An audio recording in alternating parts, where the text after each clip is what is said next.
mga personal nila. O pa naman sabihan ng dating presidente nga bangag o adik, di ba? Whether or not he is a drug addict, totoo man ito o hindi, nakaka-apekto ito, nakaka-impluwensya ito sa mga isipan ng mga tao. Kaya nawawala ng respeto yung iba. So wala naman po akong sinusuportang politiko or political party. Ano po. So gusto ko lamang pong talakayin yung bagay na ito. No? Gayon na rin yung ating Vice President, kamakailan, no? Gusto siyang i-impeach. Tapos yung mga senador natin, nagrereklamo yung mga taong bayan. Para bang yung problema ng ating bansa ay ganun pa rin. Merong mga nasa posisyon na parang hindi nila alam yung kanilang ginagawa. Para bang nasasayang yung ating ibinabayad na buwis. No? So, yun po yung akin pong napapansin. No? Gayon na rin yung campaign period na po ngayon. Parating na po yung eleksyon. No? Sabi nga nung iba, pag nag-a-apply ng trabaho yung ordinaryong tao, napaka higpit sa requirements, no, sa qualification. Samantalang bakit may nakakapag-file ng candidacy na merong ongoing na kaso sa kanya. No? O kaya naman walang hinahaing plataforma para sa atin, tumatakbo ka bilang, di ba? Kandidato bilang sa posisyon sa gobyerno. So ito yung isang problema na nakikita natin. At ito po yung ating titignan na pagtuturo sa Biblia. Ano? Sisimulan ko na po. No? Atin pong basahin muna yung nasa Matthew chapter 22. Tungkol din po sa political system noong panahon po, noong namamayagpag sa panahon po ng ating Panginoong Kristo. Sa Matthew chapter 22 verse 15 to 17. So, malinaw po yung Ang sabi po dito, then went the Pharisees and took counsel how they might entangle him in his talk, and they sent out unto him their disciples with the Herodians, saying, Master, we know that thou art true, and teachest the way of God in truth. Neither carest thou for any man, for thou regardest not the persons of men. Tell us therefore, what thinkest thou? Is it lawful to give tribute unto Caesar or not?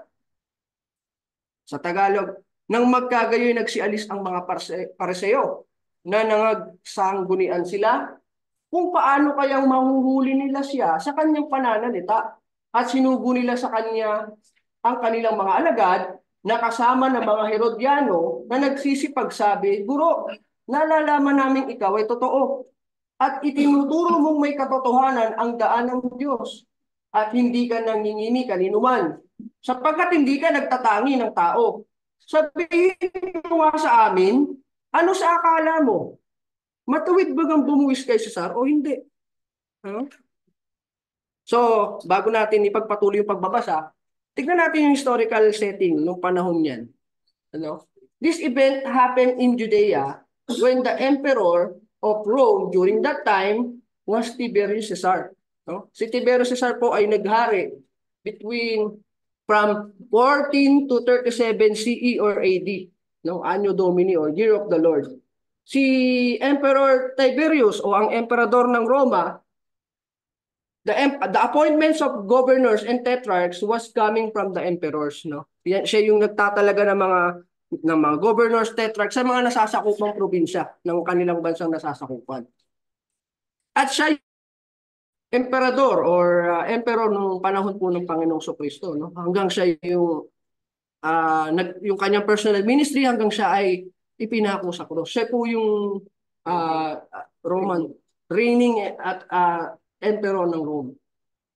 In Luke chapter 3 verse 1, ganito po ang ating mababasa.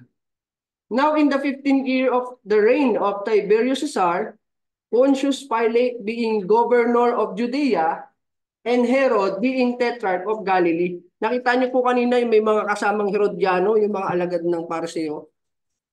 Dahil kung matatandaan niyo po yung study natin last time, nung namatay si King Herod the First, na panahong siya yung nagpapatay ng mga bata nung kapanganakan ng Panginoong Yesus, meron silang political dynasty at meron silang mga political partisans, yun nga yung mga Herodians. Kaya nung sinugo ng mga Pariseo, yung kanilang mga alagad kasama ang Herodiano. Sabi diyan, the Herodians were a political group and supporters of the Herodian dynasty. Sila yung supporters ng Herodian family nga, no? Nauna kay Haring Herod nung Herod the First hanggang sa kanyang mga naging anak. Kumbaga sila yung mga sipsip sa politikang o sa pamilyang Herodians pagdating sa politika. And then din ng Pharisees, on the other hand, were the members of ancient Jews sect. At ang kanilang katanungan, is it lawful to give tribute to Caesar or not? Para pong binibitag nila ang ating Panginoon sa kanyang sa kanyang magiging sagot, no? Kung sakaling ang sabihin niya ay oo, no? Matuwid na bumuwis kay Cesar, para bang sinasabi mo na ikaw ay hindi mo iniisip yung kapakanan ng kapwa mo Hudyo, para bang pro-Roman ka. Parang yun ang gusto nilang palabasin. Kung sasabihin naman niyang hindi, para bang gusto mo bang magrebelde laban kay Augustus sa emperador ng Roma? So ito pong sagot niya ay inaabangan ng kanyang mga taga-subaybay para siya ay mabitag sa kanyang pananalita. Nabasa nga natin kanina. So alamin natin sa pagpapatuloy po ng ating pagbabasa, ano ba yung naging kasagutan ng Panginoong Yesus sa katanungang ito. In verse 18, but Jesus perceived their wickedness. No? Alam ng Diyos ang kanilang kasamaan, ang kanilang pag-iisip. And said, why tempt ye me, you hypocrites? Show me the tribute money. And they brought unto him a penny. And he said unto them, whose is this image and superscription? Sa Tagalog, datapwat na pagkilala ni Jesus ang kanilang kasamaan at sinabi sa kanila, bakit ninyo ako tinutokso? Kayong mga mapagpaimbabaw. Ipakita ninyo sa akin ang salaping pangbuwis. At dinala nila sa kanya ang isang denaryo at sinabi sa kanila, kanino ang larawang ito at ang nasusulat?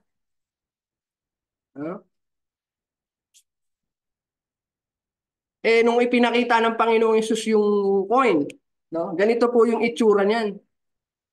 No? Ayan po yung coin na ipinakita niya o yung hiningi niya sa tao para ipakita sa kanila kanino ang larawang ito at ang nasusulat. No? Nakikita pong nakaukit yung mukha ni Tiberius Caesar. Nakalagay din yung kanyang pangalan. No? Ini-spelling ko na po yung kanyang no, yung mga letters na nakalagay po diyan, Latin word po 'yan, ang nakalagay. T. Caesar DB F. Augustus. Hindi ko lang po alam kung tama, pero Latin po yan. Pero ang ibig sabihin po niyan, Tiberius Caesar, the son of divine Augustus. Tignan niyo po yung, napapansin niyo po yun. Itinuturing nilang sila'y Diyos, no? Sapagkat sila'y hari.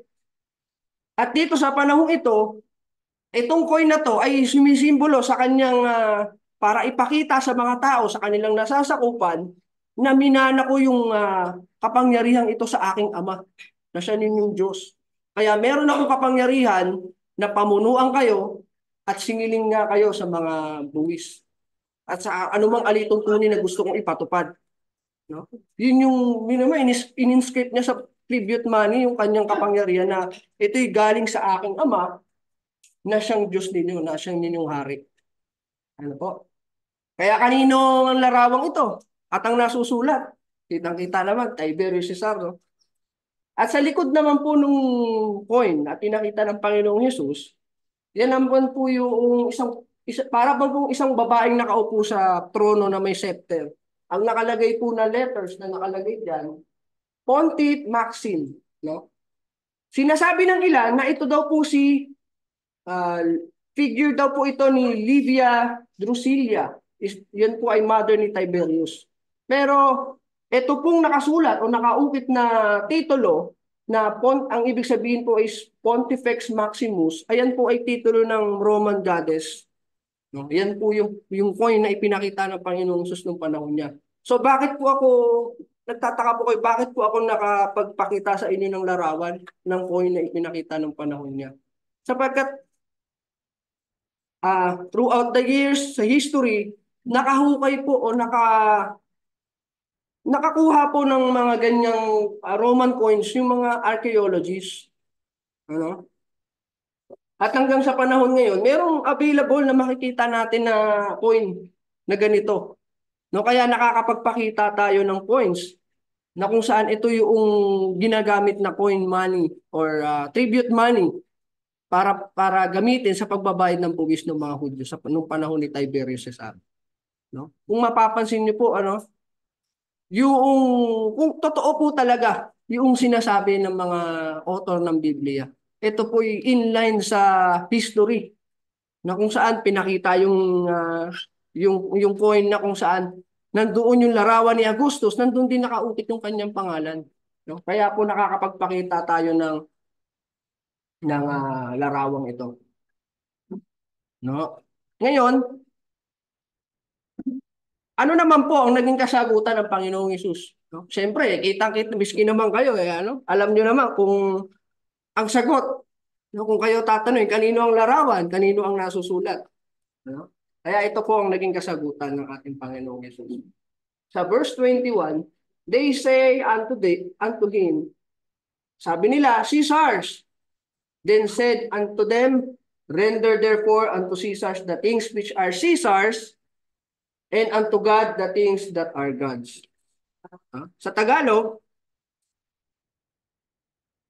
sinabi nila sa kanya, kay Cesar. Nang magkagayoy, sinabi niya sa kanila, kaya't ibigay ninyo kay Cesar ang kay Cesar at sa Diyos ang sa Diyos. Isang matalinong kasagutan po galing sa Panginoong Yesus na hindi sila nagtagumpay sa kanilang balak na mabitag sa kanyang pananalita. Hindi, sa kanyang sagot, hindi niya ipinaglaban yung kung ano yung kay Cesar at kung ano yung sa Diyos. Kaya siya nanghingi ng barya sa mga tao para ipakita. Alam nyo naman na you are under Roman captivity. You are under protectorate of Roman Empire. At ang currency na lumalaganap sa ating bansa ay issued by the government, ay issued by the Roman government. Kayo nga ang may barya para sa pagbabayad ng buwis. Ibig sabihin lang po, talaga namang nag-submit na kayo sa gobyerno. Talaga naman na nagbabayad naman na talaga kayo ng buwis. Bakit nyo pa tinatanong? Di ba kaya nga patibong lang yung tanong nila eh. Yun po yung pangyayari dyan. Kaya ang sabi niya, ibigay nyo kay Cesar ang kay Cesar, ang sa Diyos at ang mga bagay ng Diyos sa Diyos. Yan po ay bagamat sila nasasakop nga ng Roma, no? Sila citizen ng bansang Romano, gawin nyo uh, yung inyong responsibilidad sa gobyerno. Kung kayo'y pinagbabayad ng buwis, gawin ninyo. Ibigay ninyo. Sapagkat meron tayong, bawat isa sa inyo, sabi niya, di ba? Para bang mayroon tayong responsibilidad sa gobyerno na tuparin, sundin yung mga alituntunin gusto nilang ipatupad sa atin. At ibigay nyo nga niya kay Cesar ang kay Cesar, ang sa Diyos ang sa Diyos. No? Ibigay nyo yan kay Cesar. Ang tanong naman po, what are the things we have to render unto God? Ayun naman ang katanungan sa atin. Yung mga bagay naman ng Diyos, ano naman yung ating ibibigay sa Kanya? Ibaba po natin ang pagbabasa sa verse 37. Ito po, na kinote ng Panginoong Yesus, ito po yung unang greatest commandment, unang kautusan sa Lumang Tipan. Ang sabi niya, thou shalt love the Lord thy God with all thy heart and with all thy soul and with all thy mind. Sa Tagalog, at sinabi sa kanya, ibigin mo ang Diyos, ng buong puso mo, ng buong kaluluwa mo, at ng buong pag-iisip mo. Ito yung bagay na maibibigay natin sa Diyos. Kung matatandaan niyo po yung pag-aaral din natin dyan tungkol sa pag-ibig. Pag inibig natin ang Panginoong Diyos, natutupad natin yung kanyang kautusan. No? Because when we love, proper action will follow. Magagawa mong ibigin ng Diyos, sasambahin mo siya na siya lamang ang kanyang pangalan lamang iyong pinupuri, siya lang ang iyong sasambahin, wala nang ibang Diyos. Ganon din matutupad mo yung iba niyang kautusan dahil meron kang pag-ibig sa kanya. No? Yung action mo, nagmamanifest dahil ikaw ay may pag-ibig sa iyong puso. Kaya ang ating may bibigay sa Panginoon, yung ating buong pagkatao, yung ating pagsunod, yung pag-iisip mo, puso mo, kaluluwa mo, pag-iisip mo, hindi mo naman mapaghihiwalay yan eh. Wala naman makakapaglingkod sa dalawang Panginoon nang isa'y iibigin mo. Di ba? Sabi, isa'y iibigin mo, isa'y kamumuhian mo. Ibig sabihin, ibibigay mo yung buong personalidad mo sa Diyos. Yung iyong pagsunod, yung iyong pag-iisip, kaluluwa mo. Ano? Bakit po? Ang Diyos naman po ang may-ari sa atin eh. Ano? Ay, ang tribute money na yan, may mukha ni Cesar, ibigay nyo sa kanya yan, nararapat sa kanya. Ang Diyos, tayo kasi nararapat naman na magbalik loob sa kanya. Sapagkat siya ang may-ari sa atin, siya ang lumikha sa atin. Ano? Kung paano yung coin ay mayroong tatak ng larawan niya ni Tiberio Cesar, tayo po, dapat nating ibigay yung ating mga sarili sa Diyos because the image of God is in you, mga kapatid. No? Nasa inyo po ang larawan ng Diyos. Kung paanong yung coin ay may larawan ni Tiberio Cesar, ibigay nyo kanya sa kanya, para sa kanya, ibigay nyo sa Diyos ang sa Diyos. No? Because the image of God is in you, mga kapatid. In Genesis chapter 1, verse 26 to 27, ganito po ang ating mababasa. Ito po. Then God said, let us make mankind in our image, in our likeness. 27, so God created mankind in His own image, in the image of God, He created them. Ano? Yun yung nakatatak sa atin. Kaya nararapat na ibigay natin yung ating buong pagkatao sa Kanya. Yung ating pagsunod. Lahat-lahat. Puso at isipan at kaluluwa. No? Ganyan din po ang itinuturo ni Apostol Pablo, no, sa kanyang sulat sa mga Roma. No, in Romans chapter 13 verse 1 to 2. No, ganito po ang ating mababasa. Basahin po muna natin yung verse 1 and verse 2 bago po natin ipagpapatuloy. Let everyone be subject to the governing authorities. No? Yun ang kanyang pangangaral. Let everyone be subject to the governing authorities, for there is no authority except that which God has established. The authorities that exist have been established by God. Consequently, whoever rebels against the authority is rebelling against what God has instituted. And those who do so will bring judgment on themselves. Now, bago natin pagpatuloy, discuss lamang po natin yung background niyan. Ano po? Kaya pong Book of Romans ay napasulat noong AD 56 or 57. Yan po'y panahon kung saan ang namamayagpag na paghahari si Emperor Nero. No? Emperor Nero came into power in AD 54. No? At napasulat naman ng Book of Romans AD 56 or 57. Noong mga panahon pong yan, marami na pong nangyari bago pong mapasulat ni Apostol Pablo yan. Humarap sa mga maraming persecution ang mga Hudyo. Nung panahon ni Claudius, nung AD 49, naglabas ng utos na palayasin lahat ng Hudyo sa lugar ng Rome. No? They expelled all Jews from Rome Empire. No? Dahil ang dahilan nila nagkokos ng rebellion, ng riot itong mga Hudyong ito dahil sa kanilang pinaniniwala ang Christos or Christ, no? Kaya pinalayas nila sa Rome yung mga Hudyo. And when Nero came into power in AD 54, natanggal po itong ordinansang ito. Kaya lang ang ginawa ni Nero, unang-una niyang inamyendahan yung taxation system. Kaya nga po pag may sulat, may problema. meron siyang tinutugunan. No? Sinasabi ni Apostol Pablo na ang sino mang nagre-rebelde sa governing authorities, nagre-rebelde kayo sa sa authority that God has been instituted, sabi ni Apostol Pablo. Di ba ang mga Romano ang nagpapahirap sa mga Kristiyano? Hmm? Ang Romans ang nang-aapi, ang nagpe-persecute at nagpakusa sa ating Panginoong Kristo. Tapos sasabihin ni Apostol Pablo, be subject to the governing authorities. Subukan po natin ilagay yung sitwasyon natin sa sitwasyon nila, no? Na naranasan yung ganung paghihirap sa kamay ng mga Romano. No? Tapos sasabihin ni Apostol Pablo sa kanila, be subject to the governing authorities. Ano?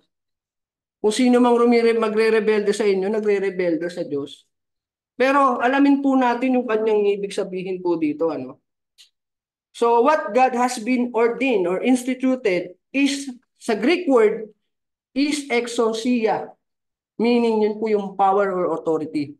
So what God has been ordained or instituted is the authority or the office of authority per se, not the specific person. Ha? Malinaw po yun, mga kapatid?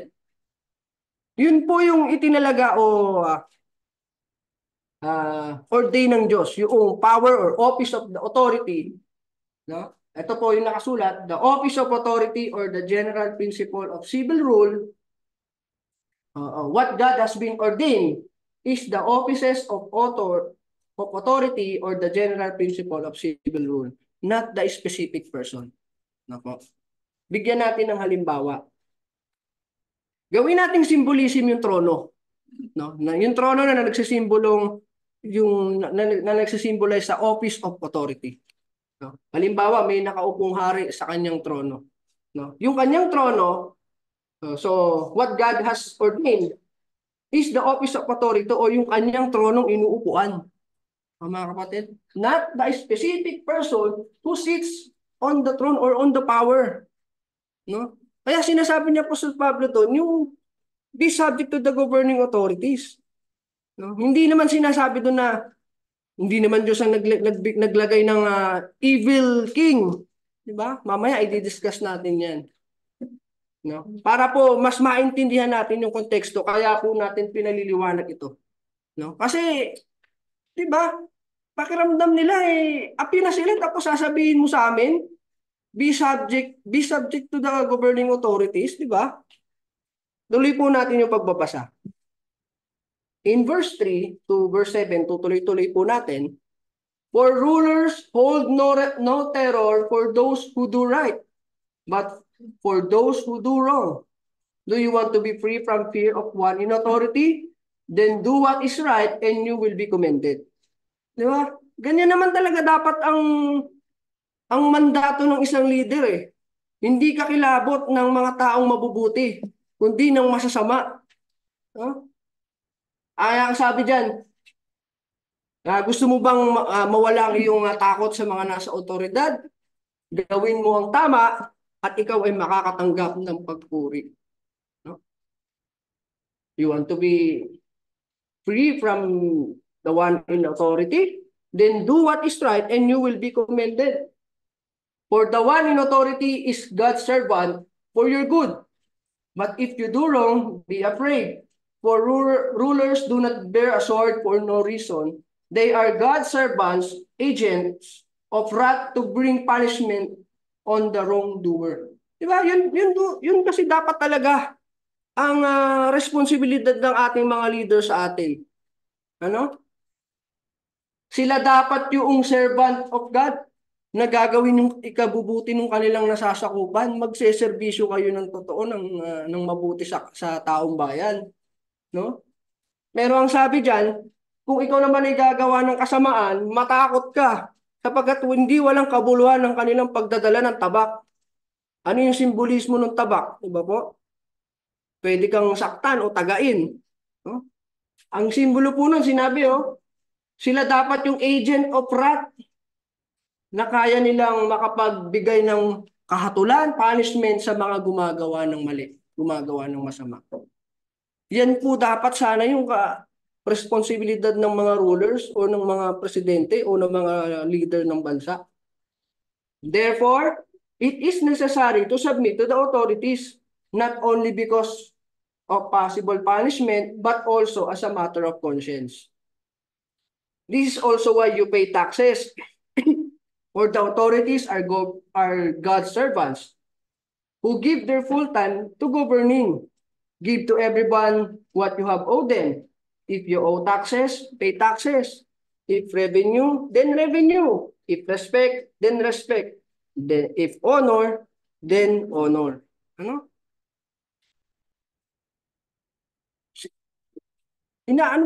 Inapi po sila ng mga Romano pagkatapos nakaranas kami ng persecution sa panahon ng Emperor Nero na yan kung tatalakayin nga natin ang buhay niya. Hindi lamang siya masama kundi napakalupit na leader. No? Isa po yung traidor Kung babasahin natin ng history, pinapatay niya yung kanyang ina at kapatid para wala siyang kalaban sa posisyon. No? Meron din mga ulat sa mga istorya na siya ang mismo pumatay sa kanyang asawang buntis. Sinipa niya kaya po namatay. Ngayon, nung namatay yung kanyang asawa, he find someone who resembles his wife. No? Parang kahawig o kamukha nung kanyang asawa. Nakahanap naman siya. Kaya lang ang problema, hindi naman babae. Pero itinuring niya yung kapalit ng kanyang asawa. So marami po. Siya rin po yung nagpagawa ng Coliseum kung saan pinaglalaroan yung mga Kristiyano. Pinapakain sa leon, sinusunog ng buhay. Naalala ko nga po yung discuss ni Brother Sandbar Siya rin yung nagsunog sa Rome at isinisi niya sa mga Kristiyano. So, yun. Ito naman po ay early reigning of Emperor Nero. Kaya, ang sabi niya, pagkatapos mo kaming makaranas ng pang-aapi ng Romano, di ba? Pay taxes, pay revenue, respect, honor, di ba? Kaya, kung titingnan natin sa panahon natin ngayon, ganito rin po yung aral na gustong iparating sa atin. No, na maging tayo ay magpasakop sa ating gobyerno. Gawin natin ating responsibilidad sa kanila. Kung tayo kailangan magbayad ng buwis, magbayad tayo. If revenue, respect, ibigay natin yan. Honor o yung paggalang, ibigay natin yan. No? Sapagkat tayo ay sa kasalukuyan, tayo po ay citizen ng ating bansa. No? Pero sinasabi ko po sa inyo mga kapatid, our citizenship in this earth is just a temporary. Temporary lamang po yung ating citizenship sa sanlibutan ito. Tayo po ay tagalangit mga kapatid. Kung meron tayong responsibilidad sa ating mga gobyerno, gawin natin yan, gawin natin yung aral na yan. Pero wag din natin kakalimutan yung ating responsibilidad natin sa Diyos at sa ating kapwa. Sapagkat tayo ay citizen din naman ng sangkalangitan. No? Maaaring napakahirap nitong gawin, no? Sapagkat tayo nabubuhay pa sa kasalukuyan sa mundo. No? Pero maging paalala po ito sa atin na gawin natin yung ating mga responsibilidad sa ating kapwa, sa ating gobyerno, at sa ating Diyos na ating sinasamba. Ano? Gagawin natin yan as long as ginagawa nila yung makakabuti sa atin. Nagseserbisyo sila ng maganda sa atin. Susuportahan natin sila, makikilahok tayo sa politika, sa mga eleksyon, magbabayad tayo ng buwis, revenue, re-respetuhin natin sila, igagalang natin sila. Pero, when they are no longer exercise their power with God's will, when their discretion or judgment contradicts to the commandment of God, ang tanong, sino na ngayon ang ating susundin? No? Kung meron ng contradiction between them.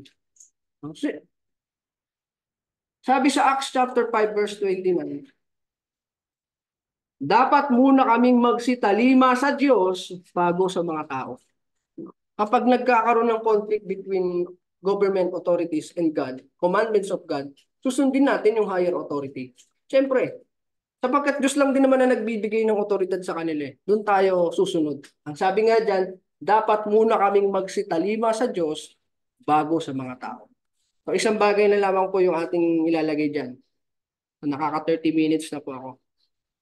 Gusto ko mong pansinin niyo po ito. Ito po yung logo ng ating Commission on Election. No? Gusto ko pong pansinin niyo dyan yung Latin maxim. Vox Populi, Vox Dei. Ano po ibig sabihin yan? Vox Populi, Vox Dei. Ang ibig sabihin po yan sa English, the voice of the people is the voice of God. Naniniwala po ba kayo dyan? No? Pagbatinig ng taong bayan, yung batinig ng Diyos. The voice of the people is the voice of God. Totoo po ba yan? Hindi po, mga kapatid. Sapagkat may mga pagkakataong naluluklok sa posisyon, yung mga evil president. May mga pagkakataong naluluklok sa posisyon, yung corrupt, yung malupit na leader. Di ba po? Porket batinig ng taong bayan, yan na batinig ng Diyos. Naalala niyo po yung istorya ni Moises sa ilang in the wilderness? Umakyat siya sa bundok para tanggapin yung mga kautusan ng Diyos. Naiwan yung kanyang mga kababayan sa baba, mga kapwa niya Hudyo. What is the voice of the people? Igawa mo kami ng Diyos ang guya, golden calf. Ano? That is the voice of God. Ay, voice of the people. Ang tanong, yun din ba ang kalooban ng Diyos? Hindi po, mga kapatid eh. Hindi hindi laging sa pagkakataong ginugusto ng karamihan, eh yun din ang kagustuhan ng Diyos. May mga pagkakataon po talaga na naluluklok sa posisyon yung mga masasamang tao. At hindi yun ang kagustuhan ng Diyos. Pinaliwanag natin, what God has been instituted is the power per se, not the specific person who holds the power. Kaya po yung natin yan dapat pinaniniwalaan. Pero nakalagay siya sa ating Commission on COMELEC, Commission on Election. So huling passage o talata na lamang po na nais ko pong basahin sa inyo, mga kapatid. In Exodo Kapitulo 23, talatang 1 hanggang 2, ganito po ang ating mababasa. Huwag kang magkakalat ng kasinungalingan. Huwag makikipagkayari sa masama. Maging saksi kang sinungaling. Huwag kang susunod sa karamihan na gumagawa ng masama. Ni magbibigay patotooman sa isang usap na ang kiling ay sa karamihan upang sirain ang kahatulan. Hindi po sa lahat ng pagkakataong porket marami kayo, tama kayo. Hindi po ganoon, mga kapatid. Merong mga pagsasangguniang nakararami, ngunit ang sabi nga po dito, may pagkakataong ito'y sumisira ng kahatulan. No? So yun po yung mensahe or aral na gusto ko pong ipahatid sa ating lahat. At sana po ay nakatulong po itong aral na ito na maibsan yung ating mga saloobin sa ating bansa. So meron din naman po tayo mga responsibilidad o may magagawa para sa ating mahal na bansa at sa ating kapwa. Lalo na po sa ating pagsamba sa ating kinikilalang Diyos. So maraming salamat po sa inyong pakikinig. Ang titulo nga pala ng ating Bible study is the tribute money. So yun lamang po. Meron po ba kayong mga katanungan?